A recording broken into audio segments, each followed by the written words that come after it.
ડેરીના એમડી અજય જોશીના રાજીનામાને લઈ સાવલીના ધારાસભ્ય કેતન ઇનામદારે સવાલ ઉઠાવ્યા છે। ડેરીમાં ચાલતા કૌભાંડને લઈ ફેડરેશન દ્વારા રાજીનામું લેવાયું હોવાનો ધારાસભ્યએ આક્ષેપ કર્યો છે। કેતન ઇનામદારે મેરાકુવા ગામે ડેરીના મૃતક સભાસદોના ખાતામાં રૂપિયા જમા કરાવી લાખોના કૌભાંડનો પર્દાફાશ કર્યો હતો। ડેરીના સત્તાધીશો નહીં પરંતુ જિલ્લા રજિસ્ટ્રાર દ્વારા કૌભાંડની તપાસ કરાવવા તેમણે માંગ કરી। તો મેરાકુવા સાથે વડોદરા અને છોટાઉદેપુરની અન્ય ડેરીઓમાં પણ તપાસની પણ તેમણે માંગ કરી છે। તો એમડીના રાજીનામા બાદ બરોડા ડેરીમાં મોટા માથાઓની સંડોવણી હોવાની શંકા તેમણે વ્યક્ત કરી છે। બરોડા ડેરીના એમડીએ તપાસ આપી હતી। તપાસના 10 દિવસનો ટાઈમ આપ્યો હતો। હજુ તપાસમાં શું આવ્યું એ તો એમને બહાર પાડ્યું નથી। પહેલા તો એમને રાજીનામું આપ્યું અને બરોડા ડેરીના નિયામકો દ્વારા એવું કહેવામાં આવે છે, નિયામક મંડળ દ્વારા, ત્યાં તો અગાઉથી રાજીનામું આપેલું હતું। આગળ વધીએ તો અરવલ્લીના ભિલોડામાં આવેલી અસાલ જીઆઈડીસી વિસ્તારમાં શંકાસ્પદ ઘી અને બટરનો મોટો જથ્થો ઝડપાયો છે। બાપાશ્રી નામની એક પેઢીમાં ફૂડ એન્ડ ડ્રગ્સ વિભાગ, અરવલ્લી એસઓજી અને એફએસએલ ટીમની સંયુક્ત કાર્યવાહી દરમિયાન શંકાસ્પદ ઘી અને બટરનો મોટો જથ્થો ઝડપાયો છે। આ દરોડા દરમિયાન કુલ 4039 કિલોગ્રામ ઘી અને 397 કિલોગ્રામ બટર જપ્ત કરવામાં આવ્યા છે, જેની કુલ કિંમત આશરે 23.93 લાખ રૂપિયા આંકવામાં આવી છે। આ ઘટનાએ સ્થાનિક વિસ્તારમાં ખળભળાટ મચાવી દીધો છે અને ખાદ્ય ચીજોની ગુણવત્તા અને સલામતી અંગે ચિંતા ઊભી થઈ છે।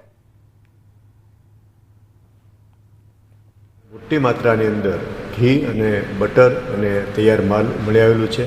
એમાં મેશુ પ્યોર ઘીના 200 mlના પેક, 500 mlના પેક તથા 15 કિલોના પેક તથા મેશુ કાવ ઘીમાં પણ 200 mlનું પેક, લીટરનું પેક, અંદર 15 કિલોનું ડબ્બા, એવું કુલ મળીને લગભગ 4.5 ટન જેટલો મટીરિયલ મળી આવેલું છે।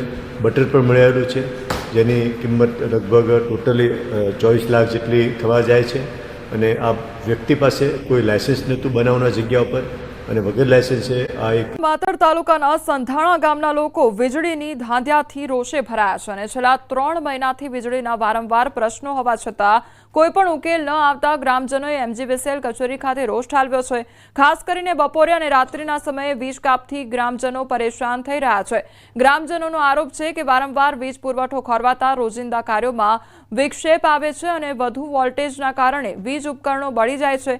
તાજેતરમાં 3 દિવસ પહેલા એકાએક લોડ વધતા ગામમાં 550 વોલ્ટથી લોકોના ઘરોમાં પંખા, મોટરો, ટીવી, વોશિંગ મશીન, ટ્યુબલાઇટો અને એર કન્ડિશનર જેવા ઉપકરણો બળીને ખાખ થઈ ગયા હતા।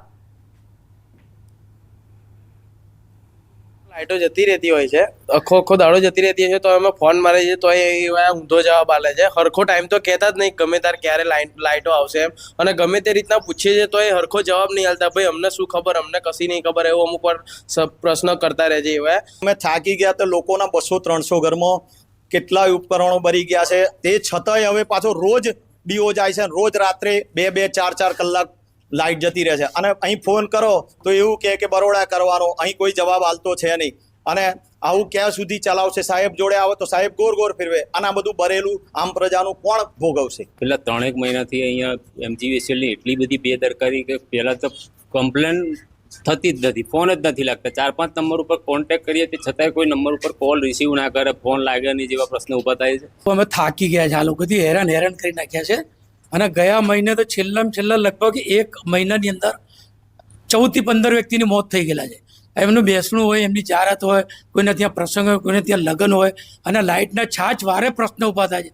દાડે નહીં તો રાતે, રાતે નહીં તો દાડે, પણ દિવસમાં એક વખત લાઇટ જાય।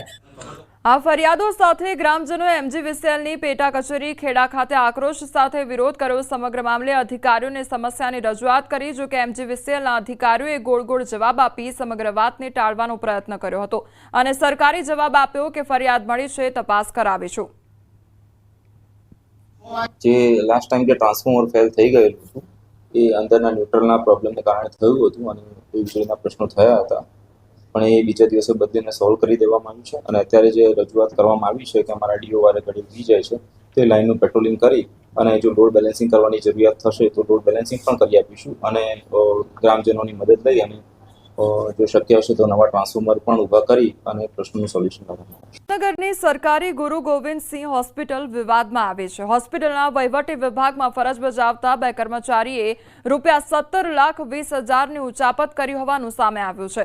હોસ્પિટલમાં આઉટસોર્સિંગના બે ક્લાર્કે ઓક્ટોબર 2023 થી એપ્રિલ 2025 સુધીના સમયગાળામાં કર્મચારીઓના પગાર બિલમાં ગોબાચારી કરી લાખો રૂપિયા પોતાના ખાતામાં જમા લઈ લીધા હતા. આ બાબત તિજોરી કચેરીને ધ્યાને આવતા તેમણે હોસ્પિટલના સત્તાધીશોને જાણ કરી હતી. હાલ તો હોસ્પિટલ તંત્ર દ્વારા બંને કર્મચારીઓને છૂટા કરી દેવામાં આવ્યા છે. તો ગઈકાલે હોસ્પિટલના ડોક્ટરે બંને સામે પોલીસ ફરિયાદ નોંધાવી છે. પોલીસે બંને સામે ગુનો નોંધી વધુ તપાસ હાથ ધરી છે. અત્રેની ઓફિસના પગાર બિલ બનાવતા ક્લાર્ક ભાર્ગવભાઈ ત્રિવેદી અને દિવ્યાબેન એ બે પોતાના એકાઉન્ટ નંબર કર્મચારીના નામ સામે પોતાની રીતે એન્ટર કરી પોતાના એકાઉન્ટમાં મારી જાણ બહાર મને મારા વિશ્વાસનો ગેરફાયદો ઉઠાવી મારી બિલમાં સહી કરાવી ને તિજોરીમાં રજૂ કરેલ છે. આ બંને આરોપીઓ દ્વારા સન 2023 થી લઈને 2025 હાલ દિન સુધી અલગ અલગ સમય અલગ અલગ રીતે જે પોતાનો બેંક એકાઉન્ટ બેંક ઓફ બરોડાનું શાખાનું છે લાસ્ટ ડિજિટ 5844 તેમજ તેમાં રકમ 17,20,000 રૂપિયા તેમજ આ સિવાય 3 એકાઉન્ટ બીજા છે જેમાં 1729 4153 અને 9876 આ 3 એકાઉન્ટ મળી અને અલગ અલગ ટાઈમે પોતાના સરકારી નાણાંની ઉચાપત કરેલું છે. અમદાવાદમાં વકરી રહ્યો છે કોરોના અને કોરોનાથી અમદાવાદમાં 2ના મોત પણ નિપજ્યા છે. દાણી લીમડામાં કોરોનાથી મહિલાનું મોત નીપજ્યું છે. 47 વર્ષીય મહિલાને એલજી હોસ્પિટલમાં દાખલ કરવામાં આવી હતી. આ તરફ એલજી હોસ્પિટલમાં સારવારમાં 18 વર્ષની યુવતીનું પણ મોત નીપજ્યું છે અને 24 કલાકમાં કોરોનાના 50 નવા કેસ નોંધાયા છે. અમદાવાદમાં હાલ 197 એક્ટિવ કેસ નોંધાયા છે. આ તરફ અસારવા સિવિલ હોસ્પિટલમાં વધુ એક દર્દી કોરોના પોઝિટિવ થતા દાખલ કરવામાં આવ્યા છે. 74 વર્ષના વૃદ્ધને કોરોના પોઝિટિવ આવતા દાખલ કરવામાં આવ્યા છે. આ ઉપરાંત 8 મહિનાનું બાળક 3 દિવસથી ઓક્સિજન પર છે. બાળકને અન્ય બીમારી હોવાથી હજી તે ઓક્સિજન પર જ છે. સિવિલ હોસ્પિટલમાં કુલ 3 દર્દી સારવાર હેઠળ છે.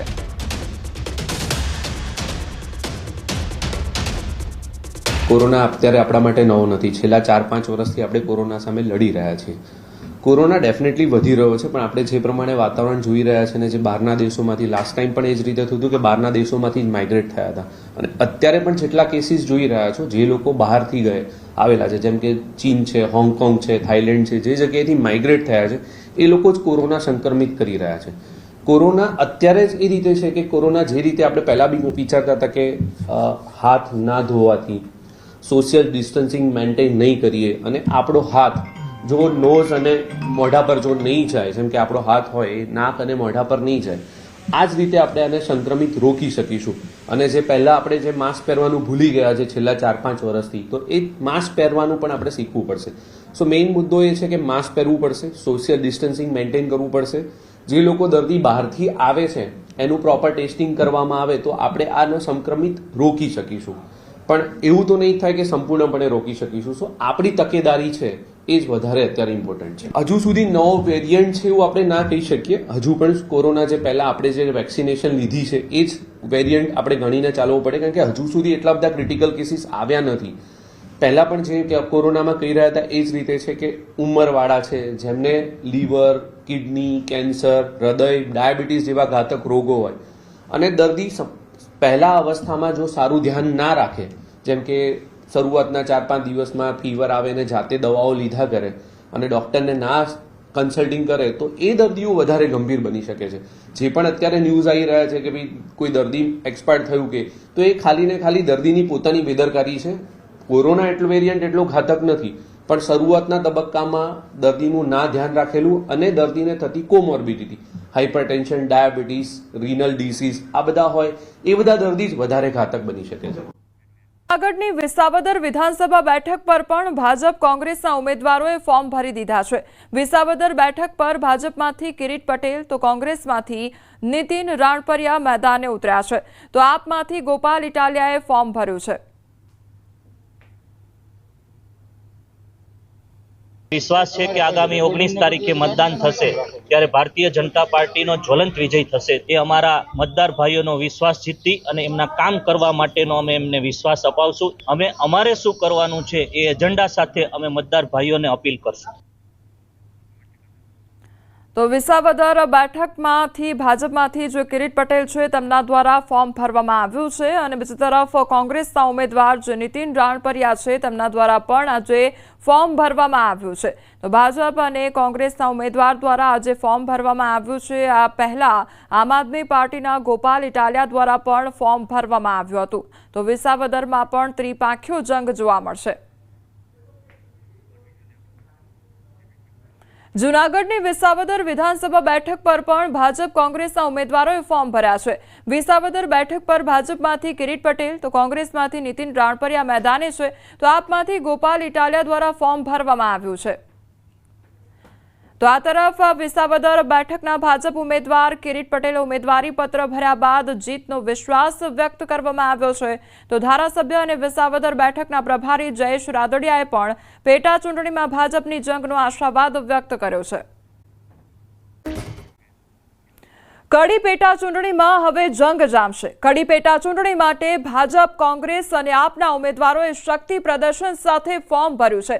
કડીમાં કોંગ્રેસના ઉમેદવાર રમેશ ચાવડાએ ફોર્મ ભર્યું તો કિરીટ પટેલ, બળવંતજી ઠાકોર, શૈલેષ પરમાર સહિતના ઉપસ્થિત રહ્યા હતા. આ તરફ ભાજપે કડીમાં રાજેન્દ્ર ચાવડાને મેદાને ઉતાર્યા છે. તો ઉમેદવારી ફોર્મ ભરતા પહેલા વિજય વિશ્વાસ સંમેલન યોજ્યું હતું જેમાં ઉત્તર ગુજરાતના ભાજપ ધારાસભ્યો, સાંસદો હાજર રહ્યા. તો આપ ઉમેદવાર જગદીશ ચાવડાએ ઉમેદવારી નોંધાવી હતી. કડીમાં ભાજપ, કોંગ્રેસ અને આપ વચ્ચે ત્રિપાંખીયો જંગ જામશે.